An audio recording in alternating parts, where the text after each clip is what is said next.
Welcome back to Champion News Talk Radio, brought to you by championnews.net. This is Carol Parisi, and today we are speaking with Rick Newton from Tri-County Teas, and of course our founder Jack Roeser on this Memorial Day edition. Our question before we went to break was, how do we organize? How does this great energy, this patriotic Tea Party movement organize? Any ideas, any suggestions, and what can we do?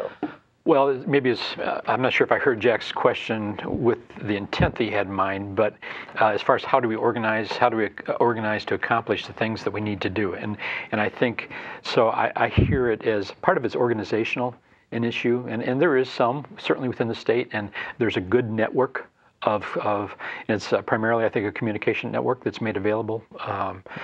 But I think from the standpoint of the average Tea Party person, I think what's important for them is to each identify not only where their passions are, but what are their capabilities.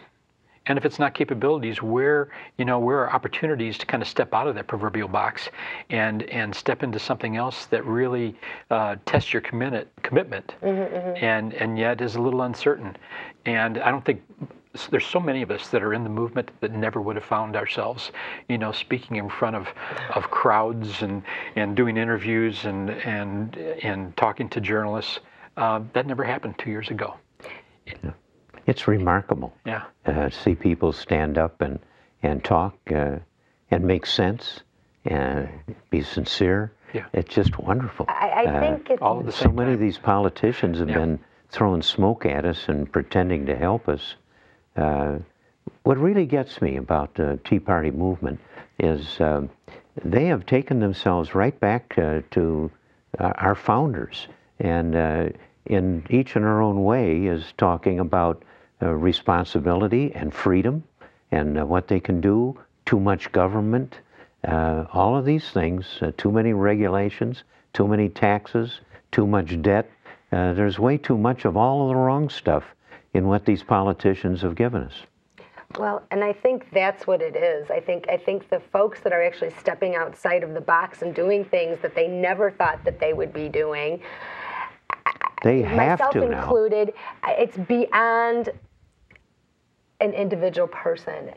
This mission of restoring our representative republic is more important than me looking like an idiot speaking in front of 100,000 or 100 people, whatever. It's just, people need to know, and people are hungry for the truth. But we were talking about how we organize, and I know during one of the breaks we were talking about a situation where 20,000 phone calls were made to a representative, and they really shouldn't have been made in this particular case.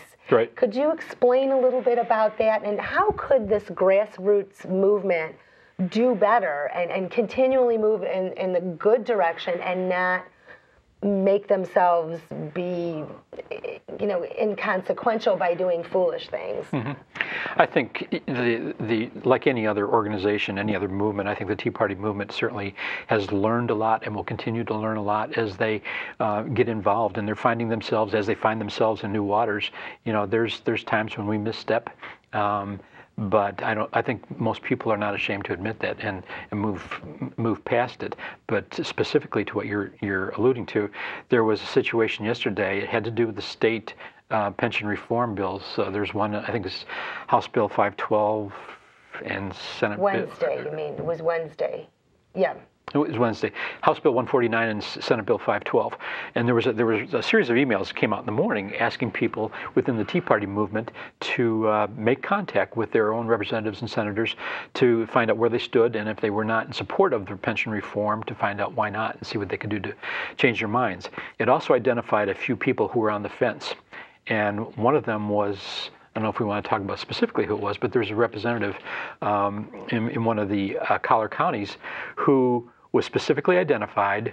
I saw 2 emails that came back later in the day indicating that the representative was literally bombarded, had over 20,000 emails and phone calls, and really did not know what to make of it. And their response was that it wasn't that they opposed the reform, that they were really waiting to find content and something that they could put a finger on and identify with, as opposed to just saying, yes, in general, I'm for that. And certainly people can appreciate that, I think, but we end up we end up with egg on our face. Right. You know? Well, look at, with all this enthusiasm, how can you turn it on and off? You got tons of people have been ignored in spades for decades. We didn't get this mess we've got in Illinois and this nation overnight. We've been dumped on by politicians, and a lot of people are upset. Finally, they found they got a lot of company. Plenty of other people feel the same way. How do you turn on and off a thing like that? Some politician doesn't like his phone being disabled because too many people called. He ought to be glad, for God's sakes, that people are really interested in what's going on. These guys have been fumbling in the dark and doing things with their own private deals, and they've been screwing up all of the public. Yeah. How do you turn it on and off? I don't think you do, Jack. I think that's the upside of this scenario. I think that to be able to sit back or step back and be able to see that there is to get that kind of reaction on that short a notice. For something that is not really organized. It's a loosely knit group of networking. To be able to get that kind of response is very powerful. Yeah. So once again, the passion of the people is coming through loud and clear. Is it something where maybe we're working with some incomplete information? Possibly. But the last thing you want to do is put a hose to them and water down the enthusiasm. Right. I think you identify, whatever might have been lacking in the communication, correct that and move forward. Don't slow it down. Good point. Good point. That's a very good point. You can have too much organization and too little. I'm a businessman, and we make, at Auto Engineering, we make things that go in the spaceships and airplanes, and for firemen that go into burning buildings. We got to make high quality things. So naturally, I'm a businessman, I'm an engineer, and I'm full of do it right. Eventually you're going to get to something a little like that in politics, but people are coming from many different viewpoints and finding things basically wrong with our government. Certainly, look at the mess they've made of our schools. $16,000 a year for educating one child in Illinois, and we know what a lousy job they do. $300,000 per classroom. These guys are spendthrifts.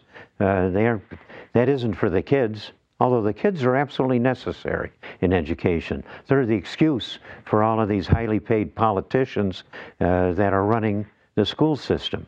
They're the ones that are getting the benefits of all that money. There's so much of that that goes on. I'm a businessman and I like quality, but I really love to see people standing up, opening the window and saying, I won't take it anymore.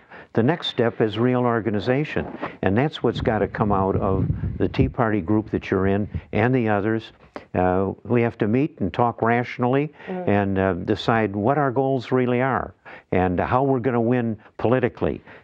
We've got to beat a lot of people that have been dipping deep into our taxes and running it in a circle from our taxes into some employee of the government who sends part of their money, and their teachers market dues. The dues that come out roughly $600 to $1,000 per teacher, they go in, 80% of that goes into political action and back into some stinking politician's hands to go run against you on a school board or for a rep or a senator in Illinois. The teachers that are teaching our kids are the biggest corrupter of the whole school system. Yep. They are the big 800-pound gorilla of politics and money, billions. Just so talking about the education, Carol and I had a conversation a few days ago talking about as all of these issues start to open up to us, as we become more aware, we finally say, you know what, we've trusted too long. This is something that I just got in within the last couple of weeks, is our local school board elections, or not the elections, but the meetings. And I can talk about it a little later, but what I found out in the brief time that I spent talking to and attending the meetings was mind-boggling, and it makes some of the stuff that's going on in the state pale. Well, and it's interesting to hear that the grassroots are starting to attend the school board meetings and get engaged and involved on all levels of their government. Because, I know the big federal stuff, the presidential election, that's the sexy part. I was going to say sexy. I'm glad you said it. It's Sunday morning. I don't want to. Yes, but you know what? The magic is made in your own community. Let's discuss that when we come back.